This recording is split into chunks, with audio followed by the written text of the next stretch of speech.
In this video, we're going to convert all of the three basic disks into dynamic disk. So in order to do that, I'm going to right click like so, and I'm going to say convert to dynamic disk. And it automatically detected that the other disks are in the basic disk, so it's giving me the option, do you want to convert them also, so that you don't have to do it one by one. In this case, I'm going to leave disk 0 as basic disk because that's our boot volume. I'm going to convert disk 2 and disk 3 to dynamic disk, so a total of 3 disks out of the 4 disks. I'm going to hit OK right here, and as you can see, the basic disk has been changed to dynamic disk. And what this really means is that now you've got the capacity to create redundancy in your disk system. Based from your reading a while ago, you know that under the disk volume, there are 5 types of volume, or under the disk type, there are 5 types of volume. And let's go over one by one those 5 different types.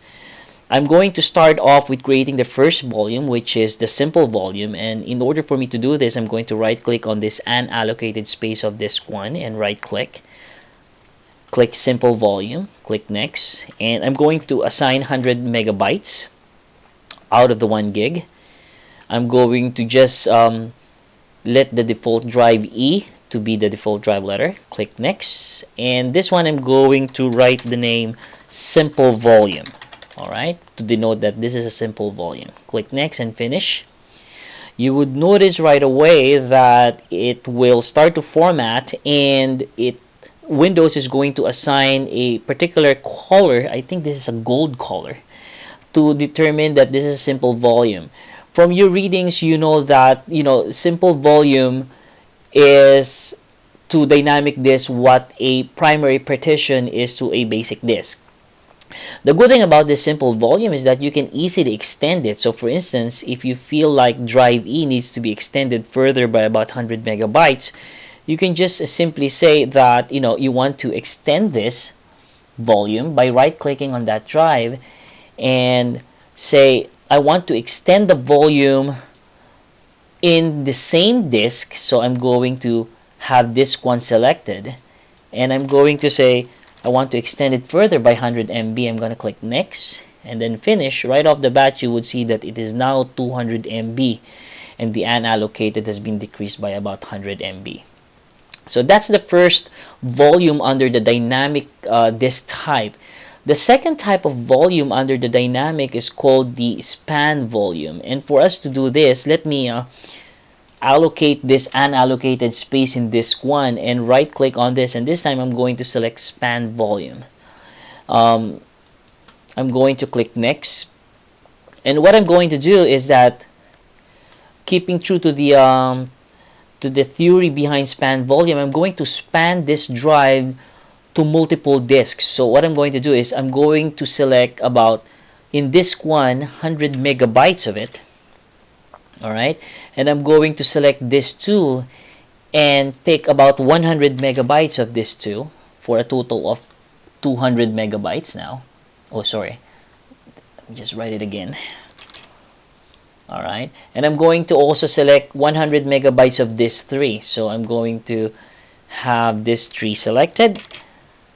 It's 100 meg. So now my total volume for this span volume will be 300. I'm going to click next.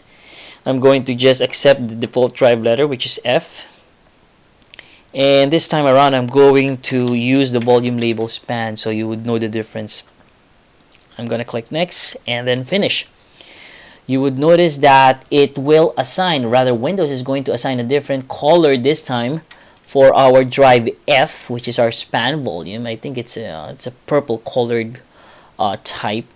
And as you can see, if you go to Windows Explorer, indeed we've created drive F.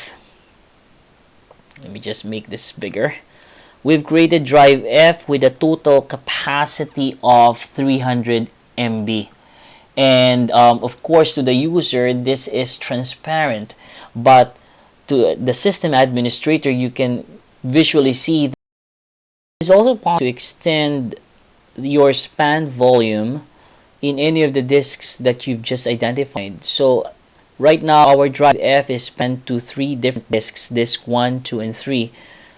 Let's say, for instance, we want to extend the 100 megabytes capacity by 150 megabytes further in disk 2.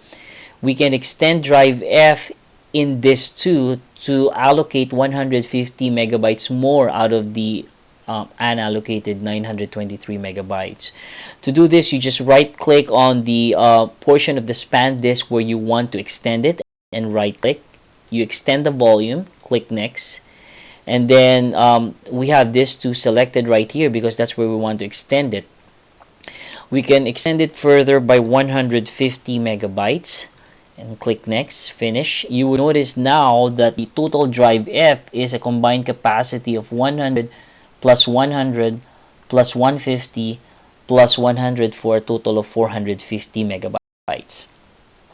The third type of dynamic volume I would like to discuss to you is the stripe volume. And for us to be able to define one, we again use some of the unallocated spaces, beginning with disk 1. Right click on it and click stripe. Click next. And for this one, I'm going to use just disk 1 and disk 2. And I'm going to assign 150 megabytes. And as you can see, this is the main difference of this type of volume compared to span. In span, you can have different types of volume sizes or disk sizes for every disk for that particular span volume. In a stripe volume, you should always have the exact same amount of allocated space per disk wherever you want to butter out your stripe volume. So in this case, when I change this 1 to 150 MB right off the bat, this to change to 150 MB as well. So my total disk capacity for stripe volume would of course will be 300 megabytes. So I'm going to click next. I'm going to accept the default drive letter and click next. I'm going to change the volume label to striped and click next and finish. It will percolate for some time, and after formatting, now you see a new color code, which is, I believe, is I don't know, turquoise color, and it's now been assigned drive letter G, which has a total capacity of 300 megabytes. Of course, you can also extend this volume just like the simple span.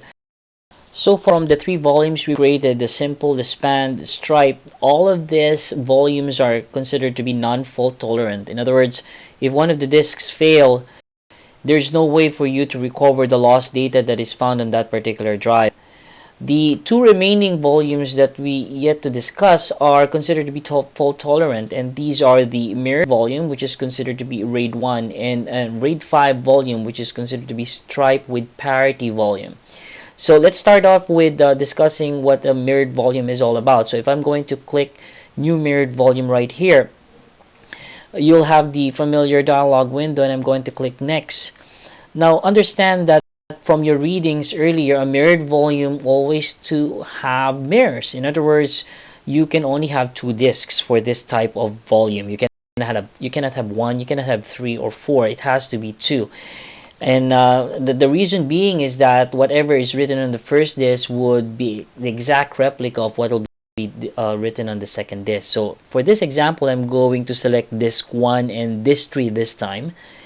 And just like stripe volume, as soon as I type, let's say, 150 megabytes, disk 3 size will automatically conform to that size because they have to be exactly the same. That's the basic notion of what a mirrored volume is all about.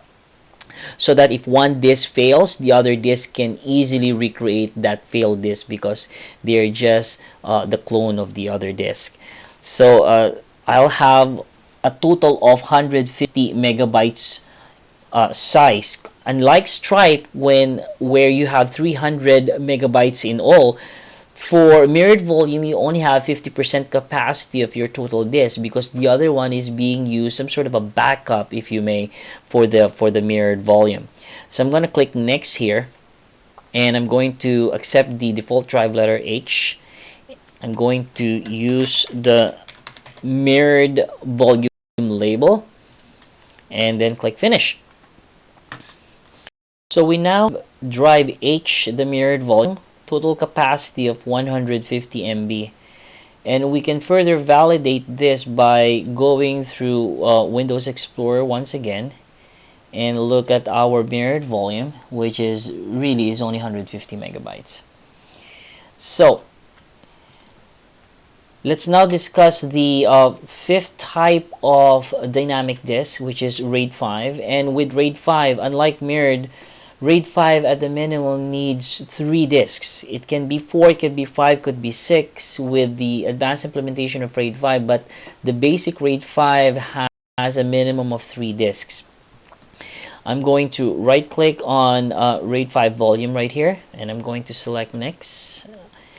If you've noticed, it would not allow me to go to the next dialog window unless I have the right amount of disks. So if I add the second disks like so, it still won't allow me to go to the next dialog window because, like I said, the minimum should be 3 disks. So I'm going to add all of them, and in this case I'm going to assign, let's say, 200 MB for each one of the disks. So with RAID 5, the third disk is always considered to be the parity disk, and the parity disk holds the complex algorithms that enables RAID 5 to recreate whatever data that is lost in any given disk. And that is why, as you can see here, you can only have a total of 66% disk capacity in a RAID 5 implementation. So if you've got 600 MB here, you only have 400 MB out of the 600. I'll click next right here and just accept drive letter I, and I'm going to say RAID 5, which is, again, like I said, it's a fault tolerant type of disk volume. Click next, finish, and it's always fun to see what color is going to come out next with this kind of assignment. So I guess for RAID 5 it's the light blue color, and rightfully so, you've got RAID 5 implementation for your disks here. I hope this has been informative for you, and I would like to thank you for viewing, and on to the next lesson.